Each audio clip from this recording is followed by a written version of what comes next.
on parle d'enjeux géopolitiques, mais c'est des enjeux géopolitiques déclinés différemment suivant les régions. Ça ne se présente pas de la même façon partout. Je vais vous donner un exemple. Il y a ainsi, il y a 3 marchés régionaux, globalement. Il y a le marché donc d'Amérique du Nord, le marché d'Asie-Pacifique et le marché européen. La question énergétique et des enjeux géopolitiques se présentent différemment suivant chacun de ces espaces. Autre élément qui est intervenu à ce moment-là à propos de la question énergétique, c'est la place du GNL. Gaz naturel liquéfié. C'est extrêmement important, c'est une donnée majeure dans les ressources énergétiques et dans leur mise en équation géostratégique.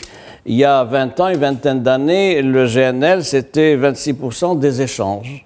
Aujourd'hui, c'est pratiquement presque le double, c'est 45%, avec une ouverture du marché acheteurs et vendeurs. Il y a aujourd'hui plus que le doublement des acheteurs, qui sont 42, les vendeurs sont une vingtaine, et ça entraîne de nouvelles configurations, évidemment, géopolitiques ont été évoquées par mes collègues.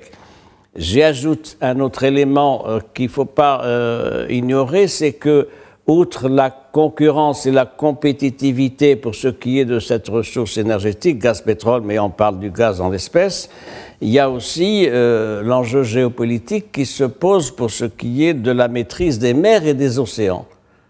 C'est extrêmement important parce que c'est des circuits d'approvisionnement et souvent on s'attache au prix et à l'évolution des prix. Le Brent aujourd'hui est à $90 en moyenne, $90, suivant les derniers chiffres.